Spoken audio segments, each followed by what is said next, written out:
जिस चीज के बारे में पढ़ना है उसे कहते हैं टाइप्स ऑफ क्रिस्टल। तो आ जाते हैं टाइप्स ऑफ क्रिस्टल की जानिब कि हमारे पास टाइप्स ऑफ क्रिस्टल क्या हैं। तो टाइप्स ऑफ क्रिस्टल में हमारे पास 4 टाइप्स आ जाती हैं क्रिस्टल्स की। तो देखते हैं आज वो कौन सी हैं टाइप्स ऑफ क्रिस्टल्स। अब सबसे पहले नंबर पर जो हमारे पास क्रिस्टल्स की टाइप पाई जाती है उसे एटॉमिक क्रिस्टल कहा जाता है। Atomic crystal, atomic crystal. अच्छा, इसका एक और भी नाम है, इसे दूसरा मेटालिक क्रिस्टल भी कहा जाता है। Metallic crystals. अब ऐसे क्रिस्टल्स हमारे पास जो मेटल्स की वजह से बने, ऐसे क्रिस्टल्स जो हमारे पास मेटल्स की वजह से बने उन्हें हम लोग क्या कहते हैं, मेटालिक क्रिस्टल कहते हैं। जैसे हमारे पास यहाँ पर फेरिस की वजह से कोई बन जाए या सोडियम की वजह से जो क्रिस्टल बन जाए वो हमारे पास क्या कहलाते हैं, मेटालिक क्रिस्टल कहलाते हैं। अच्छा, यहाँ एक चीज याद रखने वाली है, वो चीज हमारे पास क्या है कि जो मेटालिक क्रिस्टल होते हैं और एक आयोनिक क्रिस्टल होते हैं, आयोनिक आयन से बनते हैं, उसके ऊपर इन मेटल्स पर चार्ज होना जरूरी है। जहां पर सिर्फ मेटल की बात हो रही है तो इसका मतलब क्या है कि ऐसे क्रिस्टल जो हमारे पास सिर्फ मेटल की वजह से बनते हैं उन्हें हम लोग मेटालिक क्रिस्टल के नाम से जानते हैं। अब मेटालिक क्रिस्टल की डेफिनेशन क्या होगी हमारे पास, तो हम सिंपल लफ्जों में ऐसे लिख सकते हैं कि दोज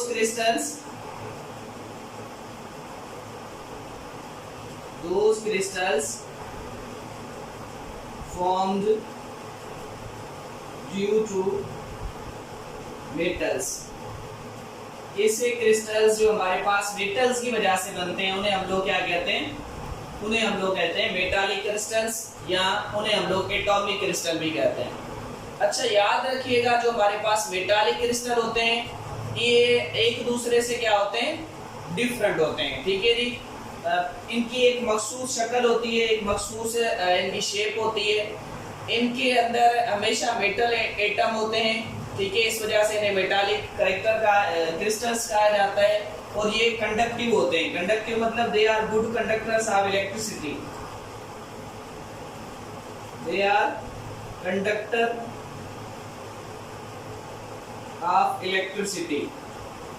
इनमें से बिजली जो है वो आसानी से गुजर जाती है। जो मेटालिक क्रिस्टल्स होते हैं हमारे पास, इनमें से बिजली आसानी से गुजर जाती है। और इनका जो हमारे पास मेल्टिंग पॉइंट होता है ये हर बार मुख्तलिफ होता है, वेरी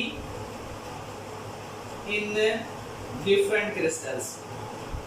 ये हर किसी के अंदर अलग अलग है। क्यों? क्योंकि जो जितना ज्यादा मजबूत होगा, जिसकी बॉन्डिंग ज्यादा जमी हुई होगी या जो बहुत ज्यादा क्लोज होंगे एक दूसरे के, उन्हें तोड़ने के लिए ज्यादा कुव्वत की जरूरत होगी, तो उस वक्त इनका एमपी और ज्यादा हाई हो जाता है। Very different MP, very in different crystals. जितने भी मेटालिक होंगे उनके अंदर ये चीज क्या होगी, डिफरेंट होगी। अच्छा, क्यों डिफरेंट होती है? Due to hardness. ठीक है जी, हार्डनेस की वजह से इनके अंदर ये चीज डिफरेंट हो जाती है। इसके बाद हमारे पास एक और टाइप आ जाती है क्रिस्टल्स की, जिसे हम लोग कहते हैं आयोनिक क्रिस्टल्स। तो दूसरे नंबर पर हमारे पास आ जाते हैं, उन्हें हम लोग कहते हैं आयोनिक क्रिस्टल्स। अब देखते हैं भाई हमारे पास आयोनिक क्रिस्टल्स कौन से होते हैं। तो जो आयोनिक क्रिस्टल हमारे पास होते हैं, लफ्ज से जाहिर है कि भाई आयोनिक का मतलब है जो आयन की वजह से बने। जैसे कि हमारे पास NaCl है, या हमारे पास पोटाशियम ब्रोमाइड है, ये आयंस की वजह से बनते हैं। इनके ऊपर आयन मौजूद है। ठीक है जी, माइनस प्लस इनके ऊपर मौजूद होता है। ठीक है जी, तो अब हमारे पास क्या है, those crystals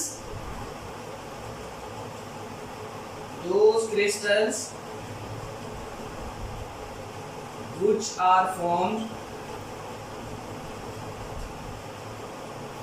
due to ions। ऐसे क्रिस्टल जो हमारे पास आयंस की वजह से बन जाए उन्हें हम लोग क्या कहते हैं, आयोनिक क्रिस्टल्स कहते हैं। अब जो हमारे पास आयोनिक क्रिस्टल्स होते हैं ये आयंस की वजह से बनते हैं और ये मुख्तलिफ साइज के होते हैं। ठीक है जी, दे हैव डिफरेंट साइज। अच्छा, डिफरेंट साइज क्यों होती है? डिफरेंट साइज इस वजह से होती है क्योंकि आपको पता है कि हमारे पास केटाइन की साइज अलग होती है और एनाइन की साइज अलग होती है। केटाइन की अलग होती है और एनाइन की अलग साइज होती है। तो इस वजह से इनकी जो साइज होती है वो भी क्या होती है, आयंस की डिफरेंट होती है। तो इस वजह से मैंने क्या लिखा है, दे हैव डिफरेंट साइज। क्यों? क्योंकि इनके अंदर जो शक्ल होती है वो मुख्तलिफ बन जाती है। They have different size particles भी इसे लिख सकते हैं।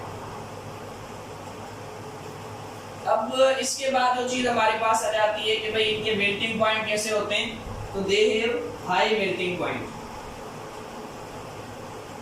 दे हैव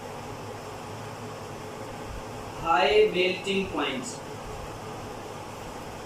इनके जो हमारे पास मेल्टिंग पॉइंट्स पाए जाते हैं वो क्या होते हैं, हाई होते हैं। क्यों हाई होते हैं? क्योंकि ये एक इनके अंदर जो अट्रैक्शन फोर्स होती है वो इलेक्ट्रोस्टैटिक अट्रैक्शन फोर्स होती है जो बहुत ज्यादा स्ट्रांग है। इस वजह से इनके जो मेल्टिंग पॉइंट्स होते हैं हमारे पास वो क्या होते हैं, हाई होते हैं। They also have high lattice energy. They also have high lattice energy. इनके अंदर जो लेटिस एनर्जी होती है वो भी क्या होती है, हाई होती है। जाली बनने की जो कुव्वत है इनके अंदर वो भी क्या होती है, हाई होती है। और they are not conductors of, या they are not good conductors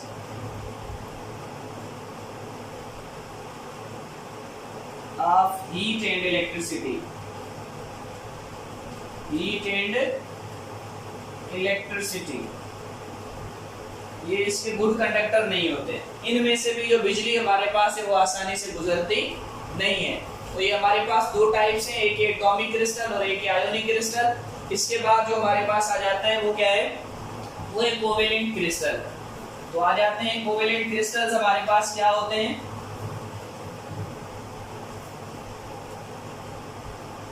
तो ये जो कोवेलेंट क्रिस्टल्स होते हैं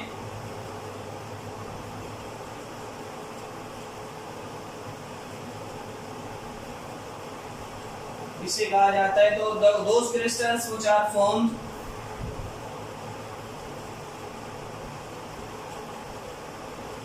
those crystals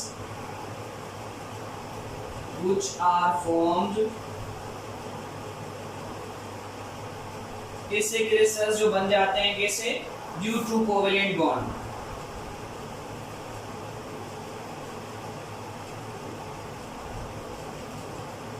जो कोवेलेंट बॉन्ड की वजह से बनते हैं। आपको अच्छी तरह से इल्म है जो हमारे पास कोवेलेंट कंपाउंड होते हैं इनमें जो सिंपल एग्जांपल आ जाती है वो हमारे पास क्या है, डायमंड। डायमंड जिन अक़साम में पाया जाता है वो सारा का सारा किस चीज से बना हुआ होता है, कोवेलेंट क्रिस्टल से। सबसे अहम बात इनके अंदर क्या होता है, इनके अंदर 3D नेटवर्क होता है। 3D network of covalent bond. 3D network of covalent bond, यानी कि ये बिल्कुल ऐसे दिखाई देते हैं। आप देखोगे तो कुछ ऐसे, नीचे से भी ऐसे और ऐसे, बिल्कुल जिस तरह से हमारे पास मीथेन ईथेन की बॉन्डिंग 3D होती है, तो इस तरह से इनकी भी क्या होती है, 3D बॉन्डिंग होती है। क्योंकि ये कोवेलेंट क्रिस्टल्स होते हैं, ये कोवेलेंट बॉन्डिंग की वजह से बनते हैं। और they have high melting and boiling point.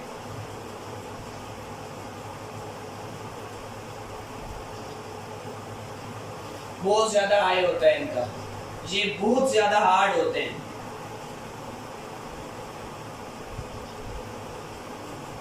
और ये हमारे पास इनमें से भी बिजली जो है वो गुजरती नहीं है, हम कह सकते हैं नॉट कंडक्टर। और they have high refractive index.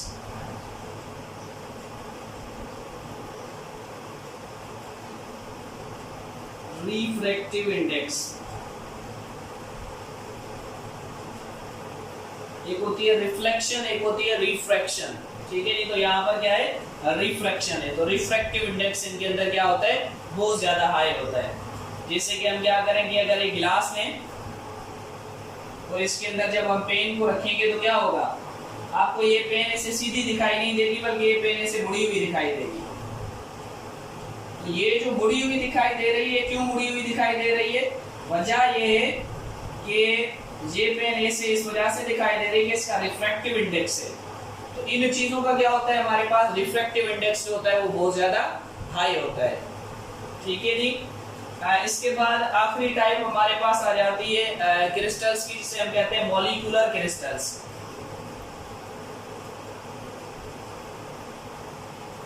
Molecular crystals, अब देखते हैं हमारे पास मॉलिक्यूलर क्रिस्टल्स कौन से होते हैं। सीधी बात है, मॉलिक्यूलर क्रिस्टल्स के अंदर हमारे पास जो सबसे पहले पाया जाता है उसे कहते हैं आइस। सिंपल सा मिसाल है, इसमें क्या होता है, मॉलिक्यूल्स की वजह से क्रिस्टल्स बनते हैं, नेटवर्क ऑफ मॉलिक्यूल्स। ठीक है जी। Crystals formed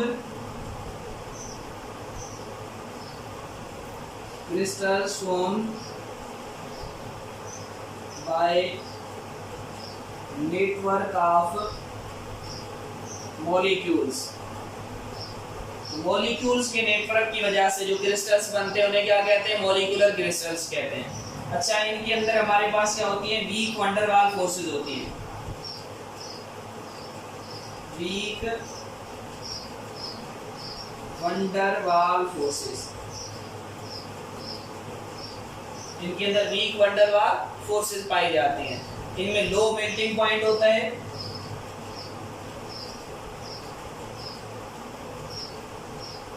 low melting point, और जो हमारे पास मॉलिक्यूलर क्रिस्टल्स पाए जाते हैं ये सॉफ्ट होते हैं और ये भी नॉन कंडक्टर होते हैं। आप अगर आइस को छू के देखेंगे तो ये बड़ी सॉफ्ट होती है और ये भी हमारे पास क्या है, नॉन कंडक्टर है।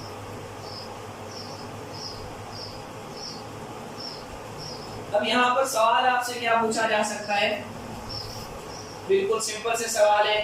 एक सवाल तो ये पूछा जा सकता है कि what are the 4 types of crystals.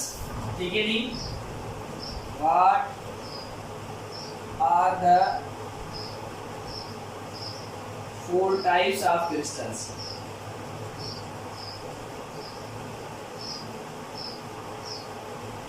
और जो दूसरा सवाल आपसे पूछा जा सकता है वो क्या कहा जाता है, हाउ दे आर डिफरेंट। ठीक है जी, ये क्वेश्चन ये हो सकता है, एक ये हो सकता है हाउ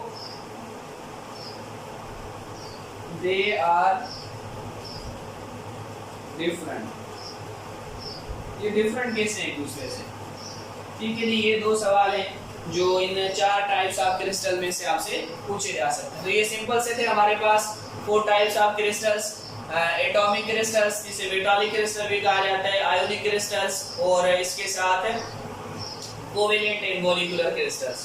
तो यकीनन समझ में आए होंगे। अगर कोई चीज़ समझ में ना आई हो ये पूछ लीजिएगा। तब तक के लिए सदा सो भागवती।